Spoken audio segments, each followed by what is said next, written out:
అన్న నందమూరి తారక రామారావు గారి జయంతి సందర్భంగా ఏర్పాటు చేసిన ఈ కార్యక్రమానికి విచ్చేసిన అందరికీ ధన్యవాదాలు.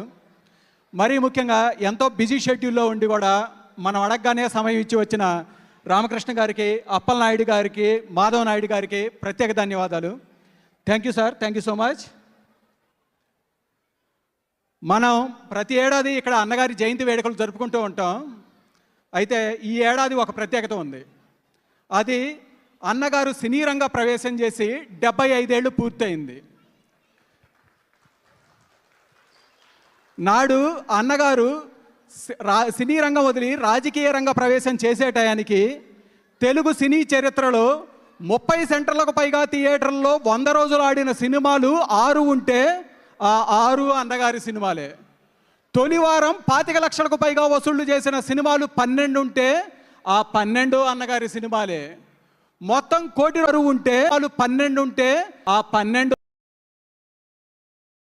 కోటి రూపాయలకు పైగా వసూళ్లు చేసిన సెండితెరే ఆలయం అయితే నువ్వే మా దేవుడివి అంట జనమంతా తారక రామస్మరణ చేస్తుంటే, కాదు సమాజమే దేవాలయం, మీరే నా దేవుళ్ళు అంటూ ముందుకొచ్చిన మహానాయకుడు అన్నగారు.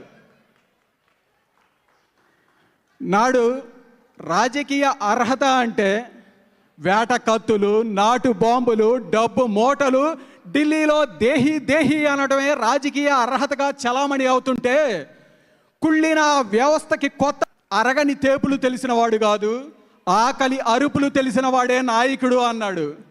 అందుకే నదులు ఇంకిపోయాయా, నేల ఎగిరిపోయిందా, సారం తగ్గిపోయిందా, మరి అన్నపూర్ణ ఆంధ్రలో ఎందుకు డొక్కలు మాడిన ఆకలి కేకలు అంటూ ఆయన ఇచ్చిన 2 రూపాయల కిలో బియ్యం నేడు దేశవ్యాప్తంగా ఆహార భద్రత అనే చట్టంగా మారింది.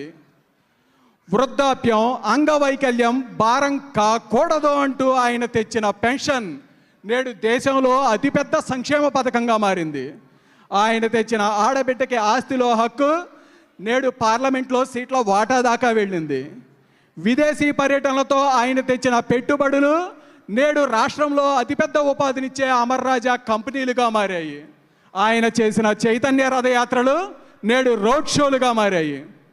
ఇలా ఆయన వాక్కులే హక్కులుగా, ఆయన ఆలోచనలే చట్టాలుగా, ఆయన సంతకాలే సంస్కరణలుగా మారి 1000 ఏళ్లకు సరిపడా వెలుగునిచ్చాయి. ఈ తెలుగు ఉన్నంతకాలం క్యాలెండర్లో సంవత్సరాలు మారాల్సిందే తప్ప వన్నె తగ్గదు.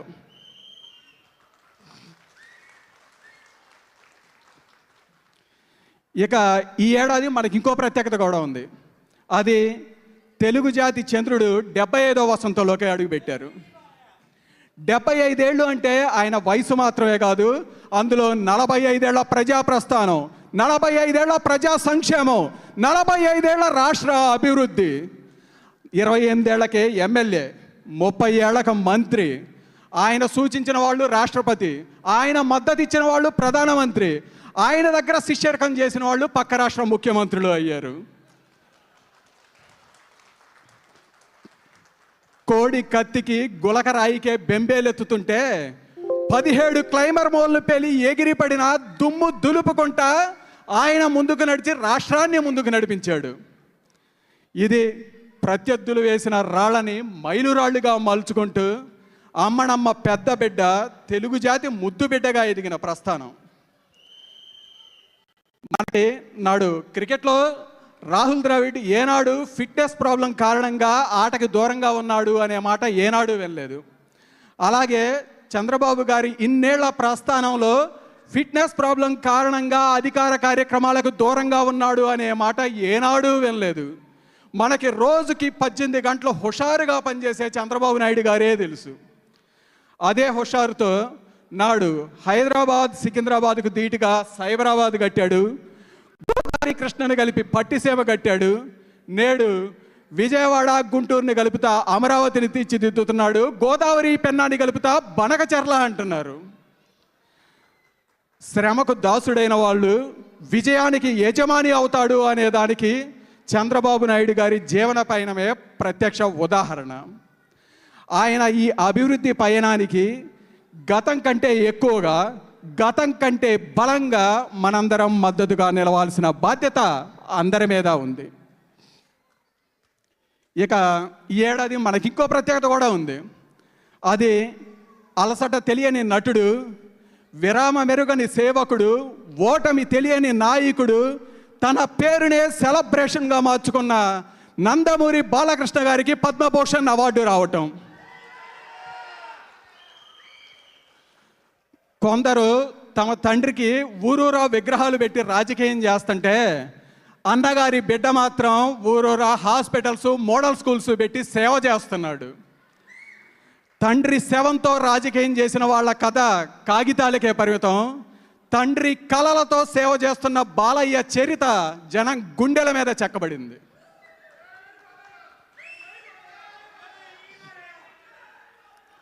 ఇలా మన రామన్న చెక్కిన చరితని, చంద్రన్న పేర్చిన భవితని అంతే గొప్పగా ముందుకు తీసుకెళ్తున్న లోకేష్ గారు.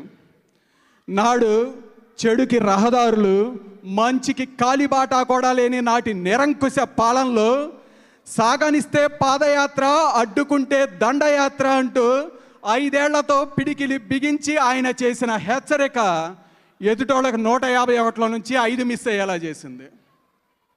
ఇలా రాజకీయ కుటుంబంలో పుట్టి ప్రజల్లో ఎదిగి లోకేషే కదా వస్తుంది అనే దగ్గర నుండి లోకేషే వస్తున్నాడు అనేదాకా మన కళ్ళ ముందు ఆయన ఎదిగిన ప్రస్థానం మన అందరికీ, నేటి యువతకి స్ఫూర్తిదాయకం. ఇక మన అన్నగారి నుంచి బాబు గారి దాకా గారాబంగా తమ్ముళ్ళు అంటా పిలుచుకునే తెలుగు తమ్ముళ్ళు ప్రత్యర్థులపై పోరాటాలనే తమ దినచర్యలుగా మార్చుకొని అవసరమైనప్పుడు సొంత వారి మీద కూడా అలకతో కూడిన ధర్మాగ్రహాన్ని ప్రకటించే త్యాగాలకు వెనుదీయని ఈ దేశభక్తులు ఉన్నంతకాలం తెలుగు జాతి కీర్తి పతాక రెపరెపలాడుతూనే ఉంటుంది. చివరిగా అందరికీ ఒకటే విజ్ఞప్తి. అన్నగారు ఇచ్చిన ఆత్మ గౌరవ నినాదం మాత్రమే కాదు, మన ఆలోచన, జీవన విధానం. ఆయన ఎగరేసిన తెలుగు జాతి కీర్తి పతాక మన చరిత్ర, వర్తమానం మాత్రమే కాదు, మన భవిష్యత్. ఈ ఘన కీర్తి గురించి భవిష్యత్ తరాలకి తెలియజేయాల్సిన ఉంది. ఎందుకంటే సింహాలు చరిత్ర చెప్పుకోకపోతే గుంట నక్కలు చెప్పిందే చరిత్రగా చలామణి అవుతూ ఉంటుంది. అది సమాజానికి మంచిది కాదు.